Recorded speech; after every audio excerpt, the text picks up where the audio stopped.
unscalable ad problem. So if you're asking yourself why your creative's not working at a bigger spend, why you're unprofitable as you spend more, or you might even have the statement that you think your market's not big enough, you could be suffering from some scalable ad creative problem. So what I'm going to do is I'm going to run through the theory of it, then I'm going to show you an example, and then how I would solve it, essentially. Cool. So number one, before we start, this is me, it's my business partner Mustafa. We started our company in 2022 called Interconnection, which was a general marketing agency. We're now transformed that to a performance marketing agency. Basically, we work with a few clients, but try to scale them to hundreds of millions, essentially. That's our main aim. We worked in 10 different niches. We've got generated over £10 million in revenue for clients, and we've been a key player for a startup which we met during their pre-seed/seed round, and we helped them get to their Series A. And we was the only marketer on their team at that time. And as you can see, we've got a nice, lovely review here from one of our clients. So it's cool. Now, everything that I do is completely free. So if you go into my Notion website, you should be able to access everything. You've got all my marketing resources, which got breakdowns and reference sheets and stuff. Forgive me that maybe not all of it's finished off. I'm still updating this live as we speak. You've got a few of my case studies here. And then if you want to subscribe to an email list, or you want to book in for a consultation, feel free. What we need to look at is how much education is required for your product. Essentially, how easy is it for your product to be understood? And then how easy is it to show the value proposition of your product? How easy is it for people to see this thing is valuable to them? Essentially, these 2 points. So before we start, I'm going to ask you a question. We have an assumption here. Assume that we've got over a thousand potential customers. That's what PC means. We've got 2 markets. We've got market A, which is just a new idea to product, something brand new. And you got market B, which is an insurance company. So like a very relatively known business, okay? Market A, the segments of the people are split into this. You got 10% who know and want the solution, 20% who like know of the solution, and then the other 30, they know about it, but they don't have a full idea about it. And then, the other basically 40 here don't know or don't care about it. And then you've got this, the insurance company, market B, where 40% of the consumer base already know and want about it, 30% know about it, and 10% obviously have an idea, but they don't fully know yet. Obviously, the rest are 20%. Which market would it be easier to advertise and get customers in? Essentially, it would be this one, because more people already know about the thing, and the cost of education has already been kind of done. People already know they want insurance. All you need to come in and say why your thing is the best for them. Maybe you're niching down the product. Maybe you've got a better offer. Maybe you're the cheapest. Maybe there's just something there. Maybe your value proposition is very easy to understand. There's a lot that can be taken. Suppose this one here where only 10% of the market know about the solution. So then you've got the rest of the market that needs to be educated, right? So let's look at this, right? You can see here that 100,000 people would probably want your solution, whereas 400,000 people would want your solution, guaranteed. Now, ads are easier to make for these people because they already know what they want. So whenever you start running like paid ads, you should usually see kind of some instant results, especially if it's like a product got good product market fit from the get-go. People will instantly start buying because they already know what they want. What tends to happen is, as you've what I call burned out your warm audience, you've gone through the first set of customers, then you start hitting the rest of the market. And because the rest of the market don't know that they need it, they've not done the cost of education, they're not gone out there, they've not been educated by maybe a third party, or maybe they've not gone out there and done their own thing. They might know about the solution, or they might have an understanding, but they've not been necessarily given a reason to want it, or they've not been put in a position where they need it. And that's what kind of happens. You need to frame it for them why they would immediately need that thing. That's why those ads are harder to make. It's because the first 10% are so easy to convert that when you start to scale, you need to think, right, let's say the first 10% were only 1,000 customers or 10,000 customers. Like, right, okay, you might need to, just put and I'll show you an example in a minute, like literally just a direct text ad saying, I do this. For example, I offer plumbing services, I offer aesthetic services, maybe Botox. So it's like these things are already known. People just want to know where to go to. Whereas you might have other things where it's like you need to figure out how to position it to the market and why this thing might be a better solution for the market overall. So I'll show you a few examples of ads that are meant for that first 10%. And I think there's a lot of them are from Huel, so So you want to try Huel, but you don't know where to start. Well, let's start with the fact that we all like different stuff. So Ben, behind the camera, So obviously you can see this ad clearly here is made for someone who already know they want the solution. Like this ad is not scalable to a completely cold audience. It's made for that small direct people that already know they want the brand, the product, and they just need a bit of help of guidance. So you can see that. Same thing here. If you look at the ad, it says, look, 40 grams of protein, 400 calories. Who's that applying to? People who are already looking for these things. So in their mind, they may already be going to the gym. They may already be athletic. And for them, they're hitting the key value points. Right, I just need a drink that can be my breakfast, that can do that is very low in calories and high protein. Obviously got the good vitamin and minerals. So that could be the small, or even here, this small section here. You can even see it here. This one is just a general offer where it's just like, we're doing skin tightening, we're toning with HIFU, which is 50% off. That's assuming people know what a HIFU is. So again, these ads, though they're good, I probably won't be able to scale to say, has an idea but doesn't fully know, or even doesn't know at all. And it's very obvious. And each of these ads could have a purpose as well. Like if you've got a massive warm audience and you want to collect big cash or big reviews, you can obviously run these straight away and you will get results. But that relies on you having that big warm audience. Now I want to show you an example of the other side of it. This is the shortcut to complete nutrition. My day is packed with so many meetings, I don't have time to spend thinking about my lunch. I want guaranteed nutrition with zero thought. I quite like this ad, though there's another one after that's a little bit better. But you can see, for example, he's given a solution that he's saying, I'm full with so many meetings. So he's applying to a certain type of consumer, a certain type of customer there. So straight away, he's got kind of a customer profile he's going for. So from that, you can see, right, well, the people who are in this category who know they want Huel, but they're not really sure, or maybe they don't know it at all, but they've seen, oh, actually, I struggle with that problem as well. Can I get this thing? They'll now move to that. Do you understand? So this ad is a lot more scalable. And funnily enough, what you'll find is an ad that works really well for these people can still work really well for these people. So it scales all the way. But as ads here don't necessarily always scale all the way. They might scale up to this piece. That's why I've done like a circle. And same thing here as well, like the wrinkle treatment. This ad wouldn't run because you're not allowed to do direct comparisons in that aesthetics industry. It's just an example for the video. But if somebody saw this and they would think, I might have this and I want to get this, result.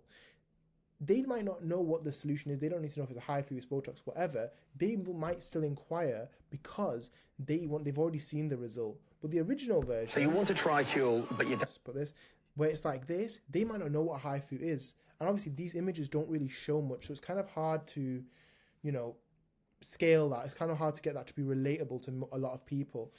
Of course, the people who know what it is and they see the deal, they're going to go for it. But these people here, they've seen that and said, oh, I've seen the desired outcome. I've seen the result. This is what I want. How do I get it, kind of thing. And you'd be able to scale this out a lot further. Of course, you've got a few factors here. You're looking at like, this is more for the old demographic. You'll see that it'll definitely work. You're focusing on key points here. Certain markets will just scale easier and faster opposed to other markets. If maybe we had done lip fillers or maybe we'd done like stomach reduction, we may have got like a different kind of result. Obviously, the idea of it still works. Comparison obviously will still work in any of these kind of sub-markets, but some will just be easier to scale and faster to scale just because more people obviously suffer from that problem in a sense. But yes, this is a really good example of like, right, ads that scale to like, these kind of people who, they have an idea but they don't know, or they just don't know at all. That's what this. And this is actually a really, really good example. I would really take this in because this ad, I feel personally, would scale really well. And I've never looked back. As a busy dad of 3, I never had the busy dad of 3, so who you're appealing to, you're now appealing to a specific audience, which are fathers who have children, who have probably work, and that's a massive market you're going for. Time to prep lunch for work. Problem is you don't have time to prep lunch for work, so you don't have enough time to, again, you're saving that customer time essentially. I'd end up grabbing a Greggs or a meal deal. I was chatting to a dad at school pick. So I don't think there's anything wrong with a Greggs or a meal deal, but I feel like there's two things here which I've not actually watched the full ad yet, like in the video. But number one, it could be obviously you're kind of spending a lot of money. I think they might put that in. They might say that, oh, you spend money at Greggs and then with us it's cheaper. and it might be a bit unhealthier, but let's check. Up, and he recommended I try Huel ready to drink. I ordered myself some on their website and I've never looked back. With one pack offering 12 meals at just £3 and 4p each. So you can see here, right, 12 meals, £3, £4. So I think they're going to try to position themselves in a way that it's a cheaper alternative, and it's more healthy. Also notice how he got a referral from another dad as well. I'm saving so much money. Yeah, with 22 grams of protein, all 26 essential vitamins and minerals, and 172 health benefits. I'm feeling so much better in myself. This is a no-brainer for busy dads, so follow. Again, they're appealing to a specific market as well, busy dads, which is really, really good. What you tend to find is as you scale up, that you can go for ads that are a bit more broader, or you can go for multiple sub-markets. Like you can go for mums, you can go for mums, you can go for dads, you can go for, very, very different people, teenagers, uni students. You can go for a lot, which I like that they've done here essentially. But you can see this would scale in that sub-market of fathers. You would see that it would scale in the sub-market of dads, and it would probably go all the way, because even if they didn't know at all what the Huel was, they would now see the value proposition of it. They would see that they would have been educated in it as well. It's educated on why they need it, what it is, and it's shown a value proposition, which is really, really good. This is why I really like this ad. And what could happen is that though the concept of the ad is good, maybe it's that this ad may not convert at scale because of just minor factors. What we would do is like run this with 50 variations. So we could have multiple different skin colors, multiple different products, the way we're explaining it, different hooks. That's what we'd probably do to then find out what is the perfect way to kind of keep scaling this on. But continue. But you can kind of see here the direct comparison. This won't scale, but this one would more likely scale. Now, I want to give you a few scenarios. I'm just going to put my head here to make life easier for everyone. So we've got 10 million potential customers, right? We've got, in that 10%, there's about 1 million people who want it. In this 20% is 2 million, and there's 30% is 3 million, obviously 3 million and then 10 million. Right, so imagine we're spending money on paid ads. You could do any marketing channel, but I'm just going to use paid ads because it's easier, right? So you're spending £1,000 a month. Your CPM, your cost to send out to 1,000 people is £5. So that means every month you're reaching 200,000 people. So in theory, in 5 months, you would have gone through all 10%, right? So if you're doing it now and you've got some good ads, for those 5 months, you'd be all right. You probably wouldn't need to make too many ad variations because you've got 5 months like kind of left with the customer. In scenario one, you probably be all right for 5 months. You wouldn't have to make too many ads. You'd be able to get good CPAs. It should be completely fine. Now, in scenario two, you're now hitting £10,000 a month. So you're hitting the people who no one want it, and so that's 1 million of these people, and you're also hitting these people as well. Now, also consider it's £10,000 per month. So it's like after burning through these people, you eventually start hitting these and then these because you keep spending more money, you keep spending money to acquire customers. So the CPA is naturally going to rise if you do not change the ad creative or the ad message behind it. And then you've got scenario three, but also consider like maybe this is, say the CPA here is £10, or the CPA here might be £13, £14, which is really good considering that 10x of spend. So but in scenario three, when you've now got ad spend that's doing 20k per month and you're reaching 4 million users a month, you're not just hitting the people who know and want it and know, but you're now hitting the people who have just heard it and know a little bit about it. They actually are unsure what you do. So you need to think of an ad creative that can scale to all these, because if you don't, then what will happen is that your ad creative, then what will happen is your CPA is going to rise. Now, what you could do is make specific ads for specific parts of the market, like what a lot of big brands do. It's also what we do as well. So you can either look for an ad creative that can scale to all, or you can have sub-markets within each thing. So for example, if we go back to the Huel one, where it's like, we've got fathers, it's like, right, okay, I want to make an ad that can scale to these sets of people who don't know about it or who have just heard of it. So CPA might be a little bit higher, but then I want to make a thing adds that scale to these types of people. So obviously it's going to require a lot more volume. You're going to need a better offer, but you need to think how many of those types of people to my brand and business. So just keep this all in mind. As you scale, you need to put more volume of ads up. You need to consider that you can either go in a circle or you can get sub-markets of each. Now, this is also kind of a mini graph.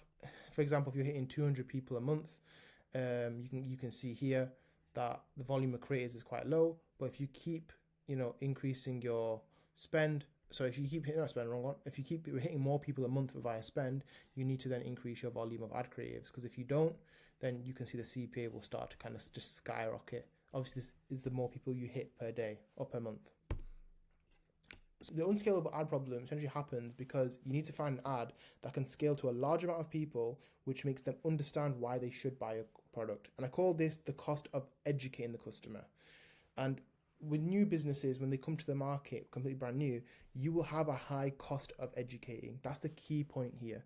Whereas like businesses that have markets have already been there, like insurance, dental, healthcare, like a lot of these markets have already been a lot of these markets have already been there. They've already gone through the cost of educating the customer, whether it's through the TV, celebrities, even doctors themselves referring things.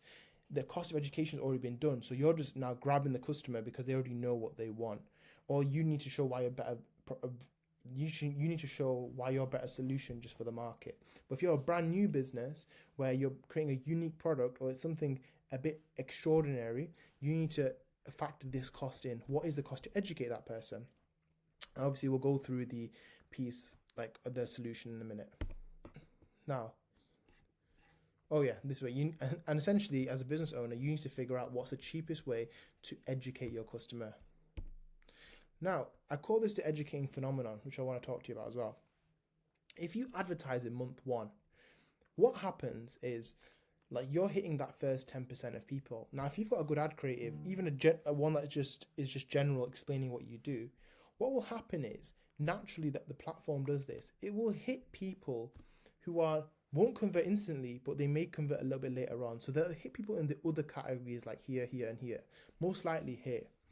If you keep advertising for 12 months, every month, and you keep going on, what essentially will happen is that more people will know about your thing and the market tends to shift, right? Now, obviously, with this assumption, I'm assuming here we're not adding more people in, we're just using the people that we know, right? So, because obviously markets grow, consider that, and obviously shrink. So, the people who know it would probably know and want it. So, we assume that 10% have moved on. Then the people who have seen and heard it, may know more about it. So then that 10% moves here. Then the people who don't know about it at all, I think another 10% moves here. Okay, got the maths right here. And then obviously both these, so this market tends to shrink. So that 20% that was here has now shrunk between these two essentially. And the more you keep doing that, the more that keeps feeding. That's when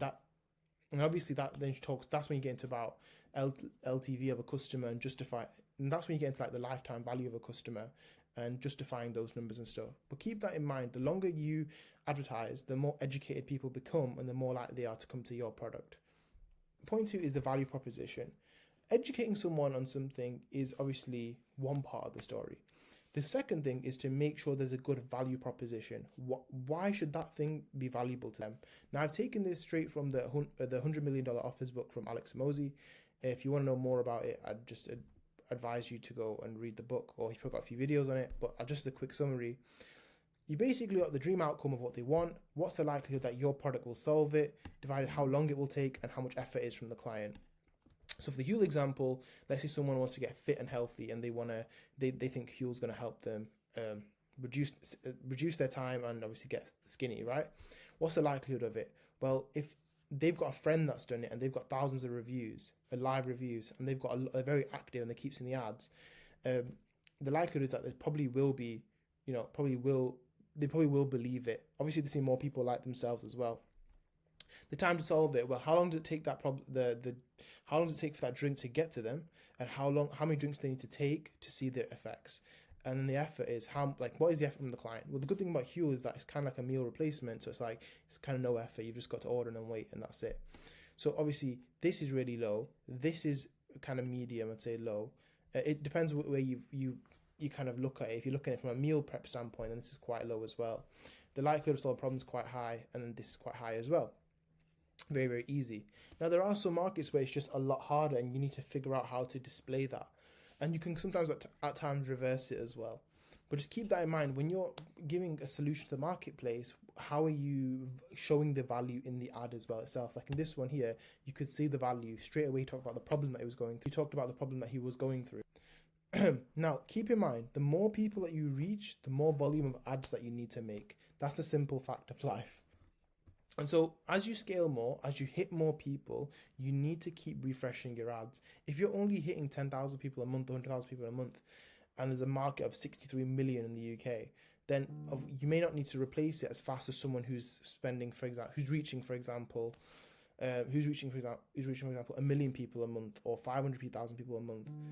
That then becomes really different, because obviously, if the more people you hit, the more different types of people there are, the more ads that you need to frame for those types of people to get into your solution. Now, the solution itself is four things.